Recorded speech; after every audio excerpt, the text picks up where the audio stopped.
Good morning and welcome to another episode of A Cuppa with the Conversationalist. My name is Con and I am the Conversationalist. And yes, I have my latte in tow as always. I'm privileged this morning. My guest also has her cuppa all the way from South Africa, Kristen Miller. Good morning, Kristen. Hi there. Hi, everyone. Lovely to have you. Kristen is an internationally acclaimed business mentor, strategist, and personal growth, personal power alchemist. She specializes in personal brands and small companies with teams of under 20, works with her clients to have fun while implementing sustainable growth systems, engaging high performance team dynamics, and creating conscious leaders so that more people can make big money while running small businesses. Kristen, welcome to the program. Tell me. Thank you very much. In your email, in the header that I've just read out, you describe yourself as a personal power alchemist.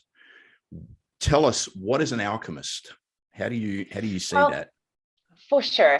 As we traditionally know, alchemy, or the process of it, is pretty much, I would say, expanding something from the base metal, which is heavier, lead, denser, into something lighter, and traditionally in all the little legends, it's turning it into gold.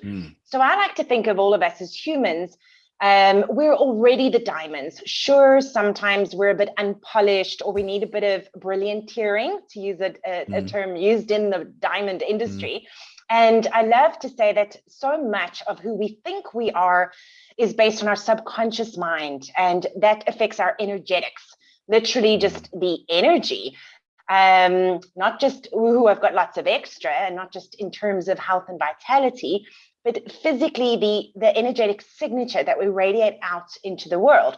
So a short way of saying it is, we've all come across people where they're like, hi, and they're just such a low vibe that you don't really want to, get too close.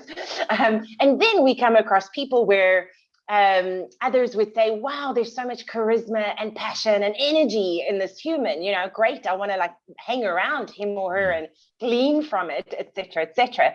So from a personal power alchemy perspective, I work with a lot of everyone's business owners. Everyone is over 40 years old, except for one client at the moment. And a lot of the time I find that they may on the outwardly, they're gregarious, they're entrepreneurial, they're fiery spirits, as I like to say, but inwardly they're beating themselves up. They've got other self-doubts and issues. So we raise their personal energetic signature by going straight into the root causes of what it may be, whatever it may be. And everyone's got stories based on our values and our upbringing, really. So we shift that. Indeed. Yeah. Okay. I do have I was going to go there in a moment, but thanks for the little prod. The first question I have for you is, I read your bio in your handout, your PDF that you send out to potential clients, and I read a little bit about you. But tell me a little bit more of how you actually got into the coaching space. Was completely from what many would say, a breakdown. So it started out, I'm being honest, so I'd become very successful, and I'm using inverted commas for a reason, because I was incredibly unfulfilled. So it's one thing to have made the millions and look incredibly successful on the outside. And it's not to say I wasn't happy. Who doesn't like earning a lot of money, receiving a lot of money, traveling around the world, working globally? We all do. It's a bonus. It's a byproduct. But I was unfulfilled inside. I started questioning, what is my true purpose, my dharma? What am I really meant to do on this earth? Because I was a real estate buyer's advocate. Very interesting. I'm still a property girl, still an investor. Will always play in the field. But I just started questioning, there must be more ways that I can help people who grew up in similar situations to me, especially. The breadwinners of our world, we take a lot on our shoulders and we don't often realize the weight we carry. This is especially true of men, based on societal conditioning. So by the end of 2015, I'd hit practical burnout. Everything was going wrong. And this is where energy comes to play. So everything I'd always done to create the success in the first place, the hard work, the plenty hours, a lot of sacrifice, as lots of people would say, wasn't working anymore. So the same strategies that I applied just no longer functioned. So as a CEO, I was definitely losing focus. Gosh, so many personal examples. That literally my one book is all about that. That was the catalyst year. So I suffered a miscarriage, which no one knew about. I didn't tell anyone about it except for 3 friends. Still flying around the country, literally every second week, going to meetings and back. And then the one horse that I'd rescued, he was an ex-breeding stallion, and he'd shattered someone else's hips, literally in an accident while being led one day. He was a difficult animal, so to speak. And like everything that could go wrong was going wrong. And then my Great Dane needed to double up an eye operation urgently. And no matter what I was doing, the exact same strategies for my business growth that had always worked for seriously 5 years up to that point, they just didn't work. And I realized because inwardly I was functioning in a very low vibration, which is shame and guilt and anger. I was angry at my body for not being able to, carry a baby who was meant to be my little boy into the world. But none of that dawned on me. And it was a US vet, ex-Vietnam War vet, literally, ironically, was in South Africa working with horses at the time. And I was so bad physically, in such an overstressed state, that my nervous system was actually just constantly in a high vibe traumatic state. I mean, I'd even flown to the States for a month and driven around. Like, I just wasn't consciously aware that I was functioning. I use the map of consciousness as a logarithmic scale when working with a lot of our clients, especially in terms of the energetic frequencies. And shame is the lowest you can go. So it brings down everything else that you are attempting to achieve in the outside world with clients and business and whatever else. And it actually repels. So we could bring in an example of law of attraction or something, whatever we want to call it. Yeah.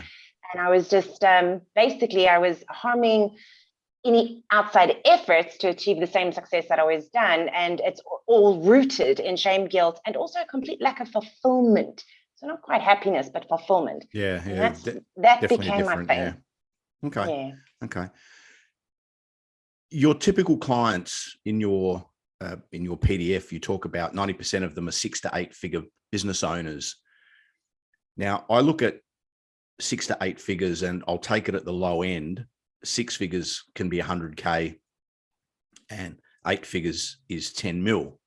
So we've got a fair range of numbers here.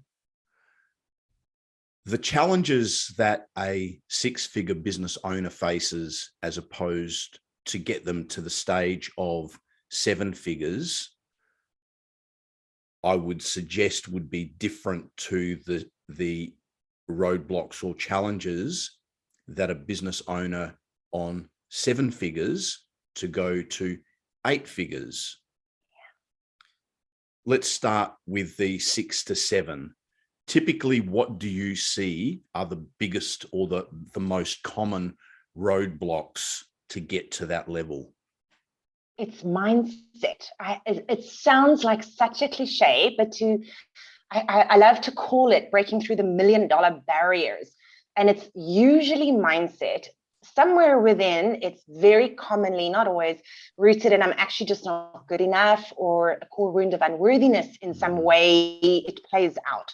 So if you imagined a tree, just a normal cartoon image, the roots under the soil, somewhere in there is the I'm not good enough, or I don't think I know enough about managing a business to actually carry it to that level. So it's usually mindset blocks we need to pick out. As what's the other saying that T. Harv Eker taught us years ago? The fruits are in the roots produce the fruits. So just before the $1 million mindset, Les Brown said it best once. What was his famous quote? He said, the easiest thing he'd ever done was make $1 million. He said the toughest thing he'd ever done was believe he could do so. So I deal with a lot of self-esteem, self-confidence, and self-worth issues with people who are trying to break through that $1 million barrier for the first time. Okay. Self-worth, it's a huge thing. And you spoke about it earlier about guilt and shame. I can't imagine that somebody earning 8 figures, and again, I'll take it at the low end of the scale, 10 million. So, it could be anywhere between 10 million and 99 million, would have any of those issues. Am I right in saying that? You're very right. Funny enough, so those are men. I've not yet worked with a female business owner at 8 figures or plus. It has only been men, so I can only come from that experience. Sure. But what they shared with me, and it's quite deep, so they're outwardly successful as well and happily married generally. I mean, their life looks perfect.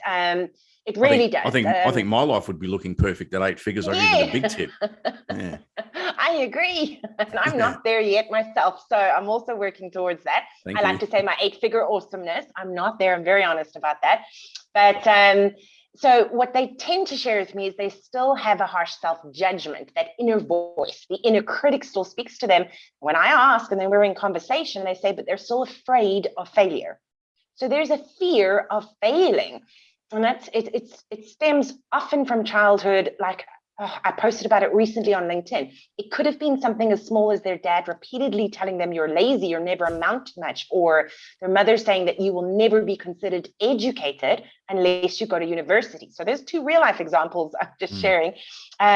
So there's somewhere in their little childhood mind, in the subconscious though, when they were very young, locked onto that, so that no matter how much they've achieved already, and these are genuinely happily married men, that they've still got that fear of failure, as if they could lose it. Well, when's the other shoe going to drop? To be fair, I'm only working with self-made multimillionaires, so it's not old family money that's from it. They don't have that sort of background.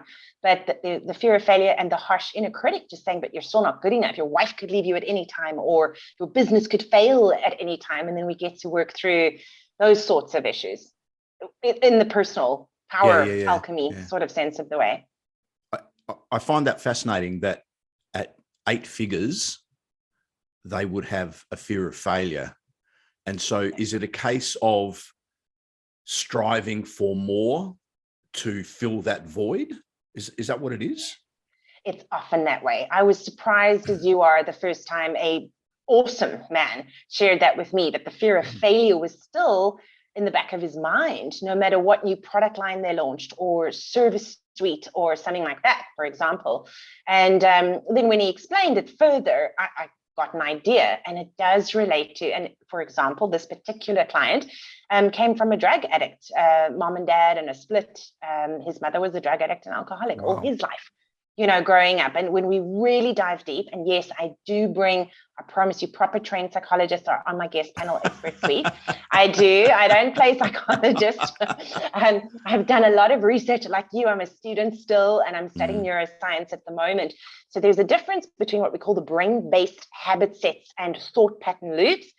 And then the subconscious mind, as you know, mind is not a physical thing. It's not an organ like the brain. So I tend to help explain to people the neural messaging pathways that are so hardwired versus the actual subconscious mindset that is still underpinning whatever we may feel, which is common in overachievers, like this waiting for the other shoe to drop. Very common, surprisingly so.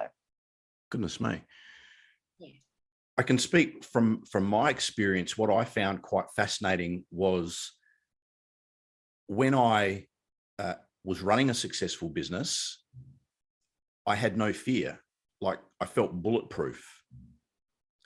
Yet when the business failed many, many years ago, and I was in a position where I effectively had nothing to lose per se, I had a greater level of fear and anxiety about moving forward than I did when I had something to lose. I share it with you. which on the surface, when I have that conversation with people, they look at me like I've got 4 heads. Like, why would you have no fear when there is a significant amount of risk or assets to lose? But on the other hand, there's nothing to lose, and you're more withdrawn and fearful than you ever were. Can you enlighten us on that a little bit? Gladly. And it happened to me. I also ran a business into the ground. It was a massive failure. Sure, it was on the back of what I like to joke is the perfect storm. But at the end of the day, I was the CEO, and that's on me, bottom line. So I had to retrench people and all that as well. And it doesn't feel good. the thing is, I felt bulletproof. Everything was going great. I was an early success at the time, and first entrepreneur and business owner in the entire family, coming from a poor family. So, really breakthrough. But what we ended up doing ultimately was shattering our self-trust and our self-confidence. So first, the self-trust broke because deep inside, that's actually the fracture. I prefer to say a fracture because we can heal fractures and then they become solid, more solid, if you imagine a bone. So we fractured our self-trust on the inside, which is part of our self-appreciation and part of our self-value and how we view ourselves there. So a good old wipeout, like I like to say, because that was the truth of me. I had basically just wiped out everything I'd worked for. And it's a longer story than that. But it was about 2 years later where I realized now I was sort of a spooked horse. So I was nervous to just go out there and be as bold and as brave and as bulletproof as I was the first time around.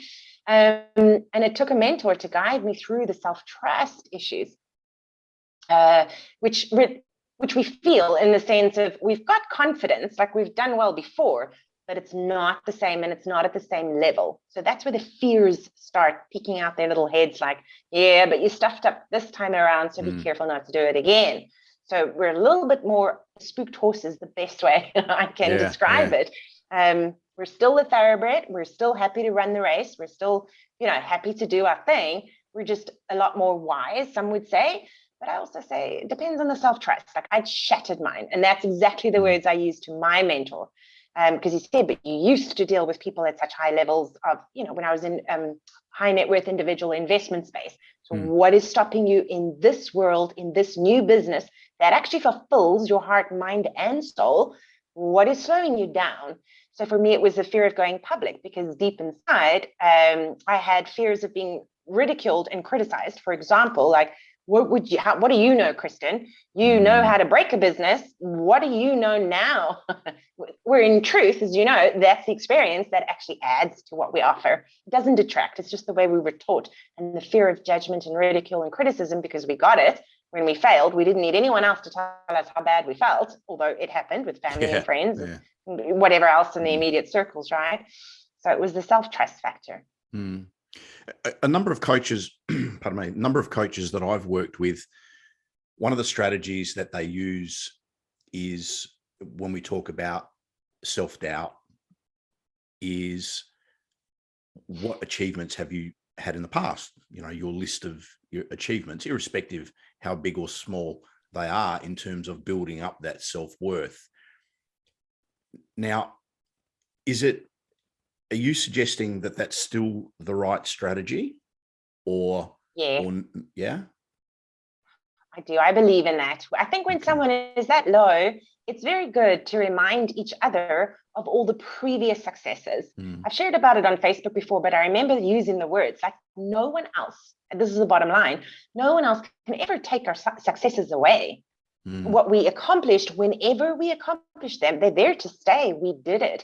And it's a very useful tool to remind us of how powerful we can be. We were vibrating at a different frequency when we made those successes, when we co-created them into our reality. I don't want to sound woo here, but in the quantum soup of things, it's just fact. We really were on a different vibrational frequency.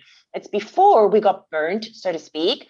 And before we learned the valuable life lessons and business lessons and expansion lessons that we needed to learn, so that we could elevate ourselves to an even higher frequency the next time around. What also consoled me was I did extensive research into serious billionaires and whatever in the online space today. I mean, big guys like Dr. Joe Dispenza and, big names, just many of them. And so many of them had opened up. If you really listen to a lot of the interviews and hear what they say, in fact, I think it was, I stand under correction, but I think it was Dr. Joe Dispenza who one day even said, he said anyone who doesn't fail at some point in their life isn't, and financially, he was talking about a financial business failure. Like when you do the research, you see Elon Musk is another one. How many of us have tried something not to succeed? But we use those lessons then, and then we just rewire them into the new neural messaging frameworks and pathways to better elevate us to an even higher frequency. You spoke about this mindset, and I understand it's huge, to the point where the coaching space is, is probably one of the fastest growing, we'll call it industries ever, and God knows how many billions it's worth. Now, we as human beings, we're lucky in inverted commas. We're the only species on the planet that we can recall past and we can imagine future, to our absolute detriment at times. Whereas, you know, the good old dog, he just goes about his business, and all he's worried about is what he's eating right then and right there and who's petting him. We talk about people who, let's say 40s, 50s, who have got years and years of deep-rooted conditioning, whether it started when they were young, when they were told they would never amount to anything, not good enough, compounded by a failed marriage, you're not worthy enough, you're not good enough, you couldn't support your family, through, and so on and so forth. So you've got years and years of this burden. How do you approach that? Where do you start? Good question. And I think it's with the self-awareness. I think you can only start when you're able to, even if it's just for yourself and you're not yet hiring a mentor or coach, when you can say, all right, so I've got an exercise that I do with my clients, and you take a piece of paper and you just draw 3 columns.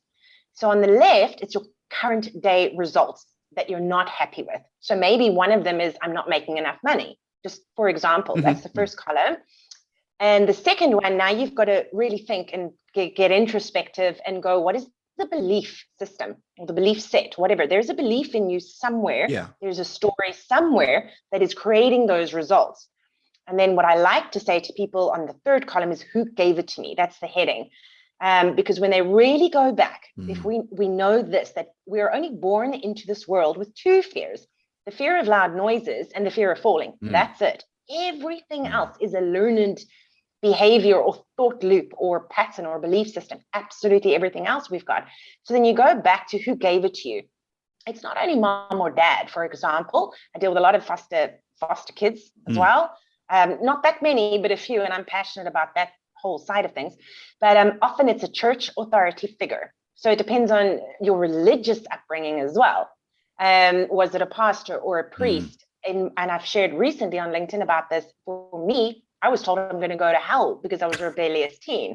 You're bad and this and that. It was just constantly drilled into me. And being a good human who actually has a good heart, it hurt inside. Yeah, I still carried on rebelling, but what teens don't, you know? Anyway, so it could have been a religious or church-like authority figure, depending on your upbringing. I know a few people who've been raised in different cults, if you will, or sects as well. Yeah. So that's open-ended. And when you realize, all right, so say, for example, in the third column, it was mom who gave it to me, or like one of my most crippling beliefs was, you have to work super hard to be successful. Now, coming from a typical middle-class family, you know, money was always the stressor. It was an absolute taboo. We were never allowed to talk about it. If we overheard, myself and my brother, our folks talking about it, was fighting. In fact, that was mom's raging drunken nights was all about money, money, money. So subconsciously, we were soaking this in.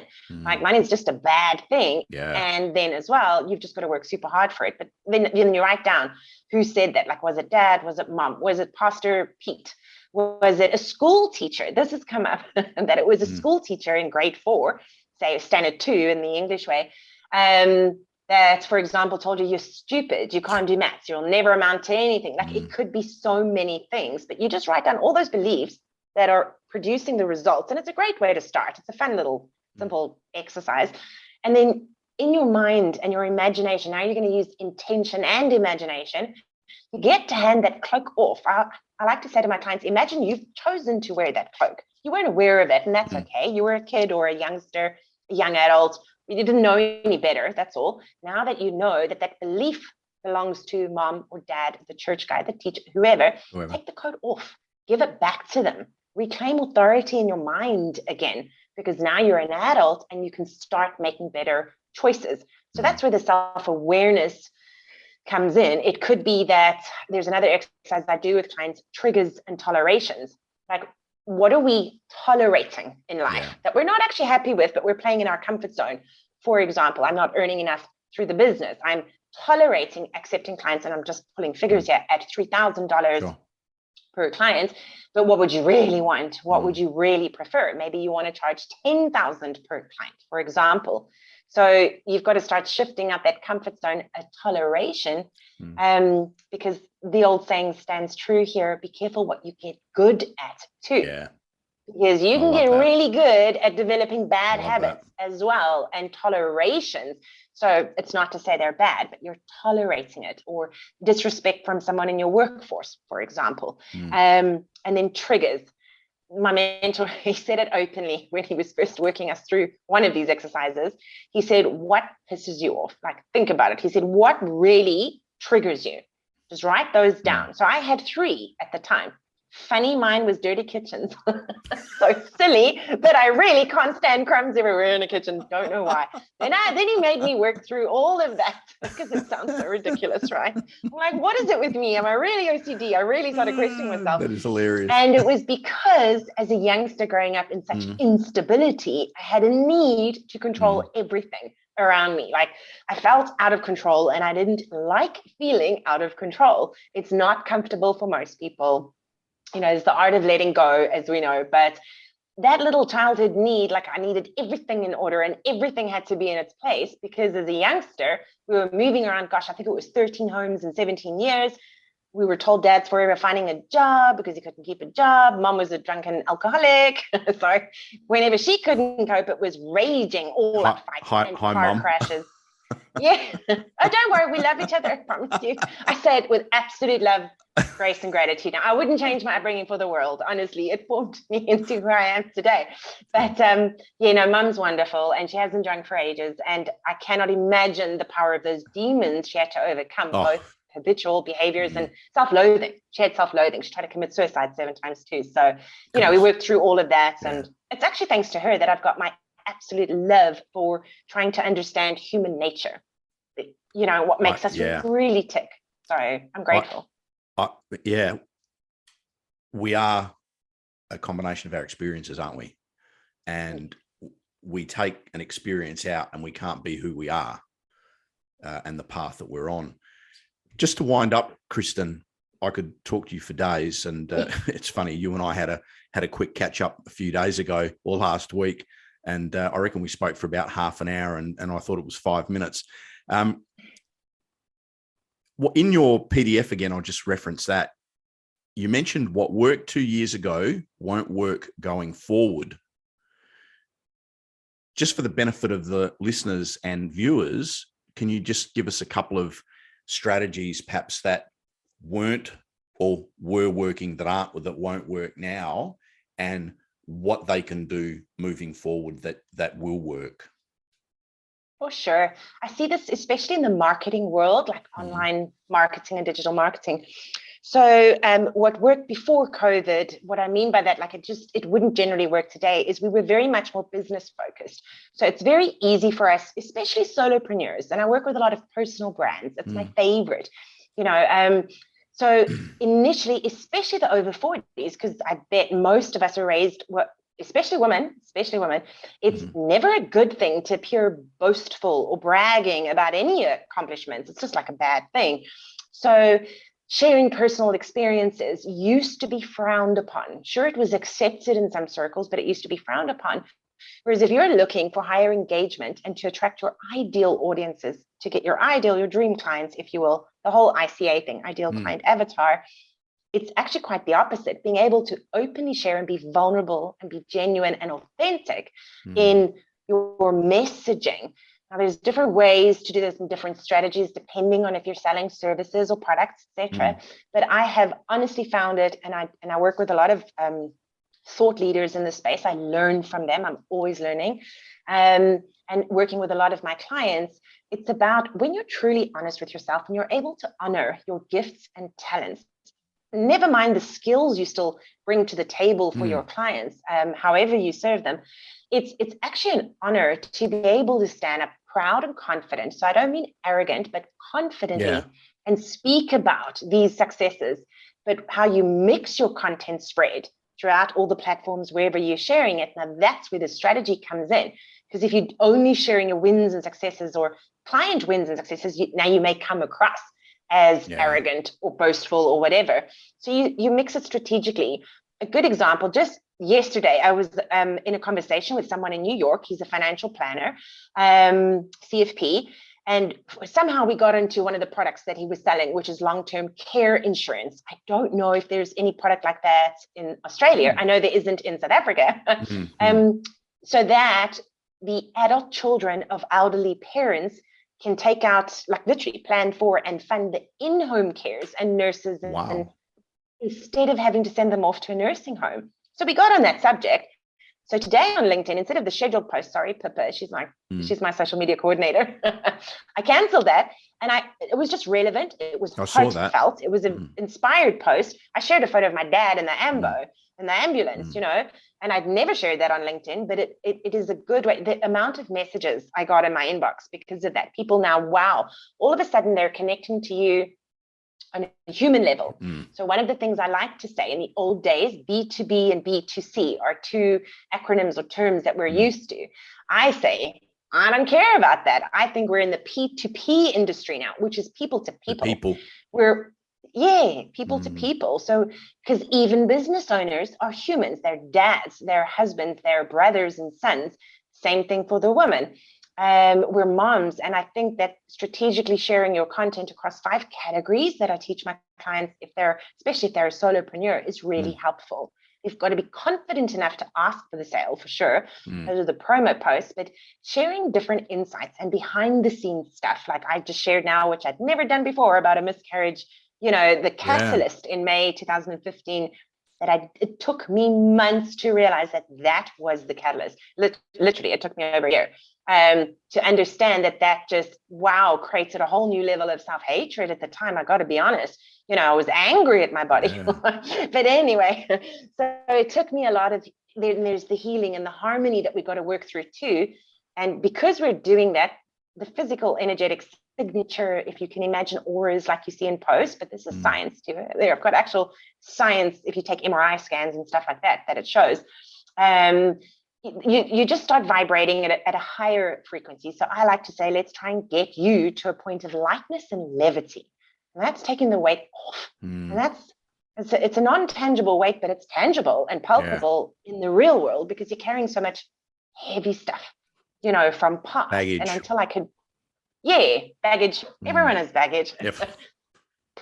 I used to joke I didn't have one piece of luggage. I used to have enough luggage to tour the world 20 times over. Hey, I'm with you. And we just carry it around, and it's just, you know, I loved what you said. Be careful what you get good at. Yeah. Like that is just so powerful. And many people get good with a struggle. Yeah. They get good with a struggle. They get, that's good that it's supposed to be so hard is something that I come up often against. And I'm like, no, even if you just start for the auto suggestion for your subconscious brain, even if you and that's from Think and Grow Rich. So this is decades old, but even if you start telling yourself it gets to be easy. So I'd never lie to someone and say that my journey was easy, especially in the beginning when you're a solopreneur and, you know, going out like me, starting from absolute scratch, coming from that sabbatical, from absolute scratch. I had only my relationships that I'd formed over years. And that's it. And a laptop and dreams. I was like, what do I do now? Because I know I don't want to go back there. But I just started reconditioning my mind to think it gets to be easy. Because this time around, I refuse to enter the burnout and brain fry barn. Like I just refuse. I no longer allow, in other words, tolerate that energy into my space. And creating rituals. Rituals are more than habits. So creating new habits, like you say, be careful what you get good at. So many people, for example, this is a big one, drives me batty. They wake up and first thing they're checking their phone. And I'm like, that's the first habit you're going to drop. You're just going to drop it. For the first 30 minutes that you wake up. So you're still quite connected to your subconscious realms and any other dream realms. And, you know, that's a whole other subject.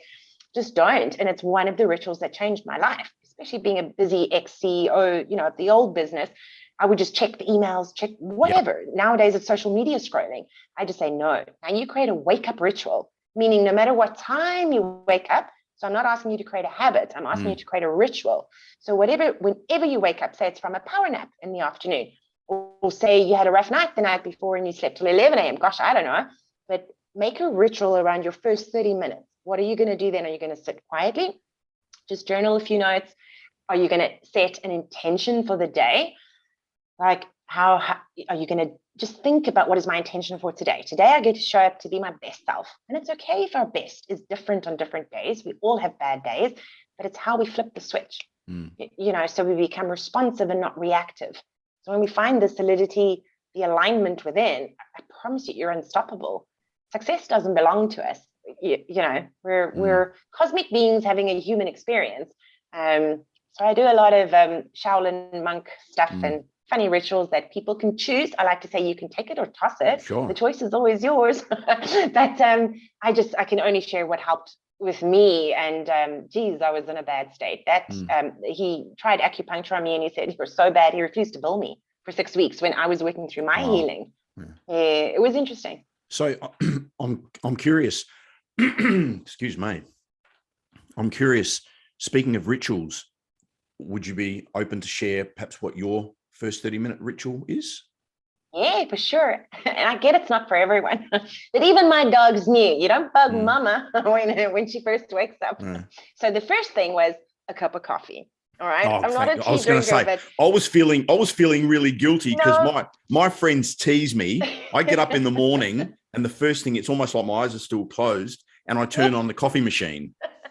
It's like nothing else matters. That's not going to change.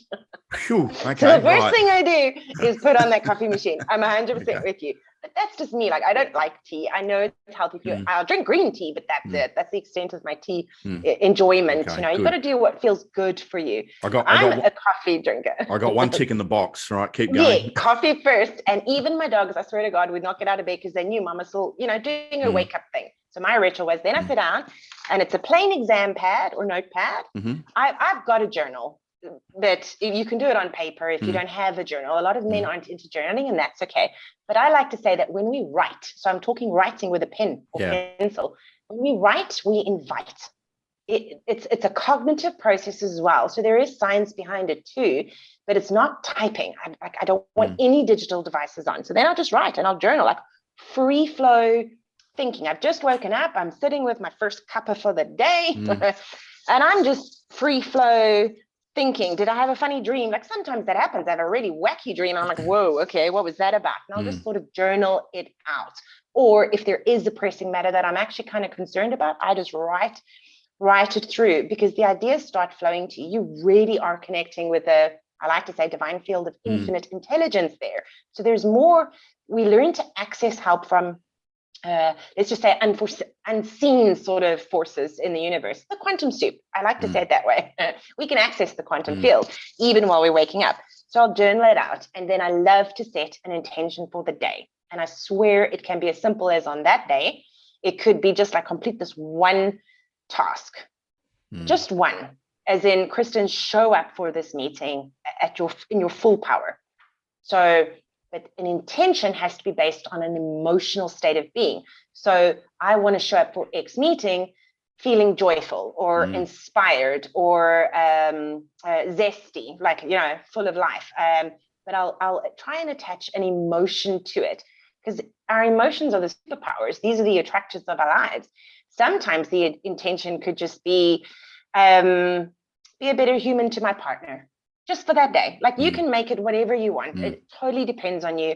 I used to, because I rescue a lot of animals sick, they're needy. I get interrupted, used to when I had my babies, used to get a lot of like sleep interruptions. So someday it was like, Kristen, just give Jamie an extra big hug today at some point. So that's my morning ritual is gold. I don't allow the digital space to enter my world yet. I go deep within, free flow writing, whatever comes to mind. Some days it's 3 pages full of writing in my journal. Some days it's not. Some days it's a scrap paper like I did this morning, funny enough.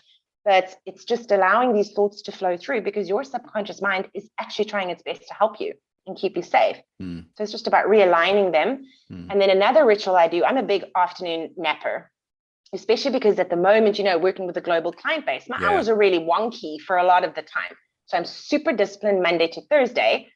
But by Friday midday, just bye. No one will find me online. Generally speaking, I'm out. So an afternoon ritual, I really do bring mindfulness. You were touching on it earlier, like the dogs. So I bring in either a guided meditation of some kind in a very mindful moment. And I slow down my heart rate because I work fast, with people. I've just got a busy mind. I like to say a monkey mind. I'm typically one of those. Supercomputer in the head, it doesn't rest easy. So every single day, even if it's later in the evening, even if it's later in the afternoon, I just need a break. I need to go alone again. Sometimes I do it out walking, literally out walking with the dog. So I'm talking ambling. It's not a training exercise. There's no other purpose like lose weight or exercise. I listen to a guided meditation, then I lie on the couch. That's why every office I've ever had has a leather couch, like a psychologist's office, so that we can lie down and soak it in. Yeah. But then I focus on my breathing, and it's just to re-regulate my system, especially if I've had a busy day. I just need to break the day, reconnect with myself, my inner self, slow down that heart rate and focus on the breathing. And I'm not that good at meditating, funny enough, which is why I listen to guided forms. It's just easier for me. And then I wake up again, and then it's feed the dogs and do this and dinner and the family and the everything else that every day on. Get back into the everyday stuff. Yeah, fantastic. Thank you very much for sharing, Kristen. And what I've got from that is I'm normal because I can start with my coffee. I was just terrified that you were going to say no beverages, no nothing in the morning. I'm going, oh my goodness, where am I going with this? Kristen, I thank you so much for sharing so much amazing and valuable content for our listeners and viewers. I'm very grateful for you doing this because I know it's very late in South Africa where you are. I just want to thank you so much. It's been an absolute pleasure. Our guest today has been Kristen Miller. Thank you, Kristen. My name is Con. I am the Conversationalist, and have an amazing day. And I'm just over the moon here, having had the pleasure to speak to Kristen Miller. Thanks.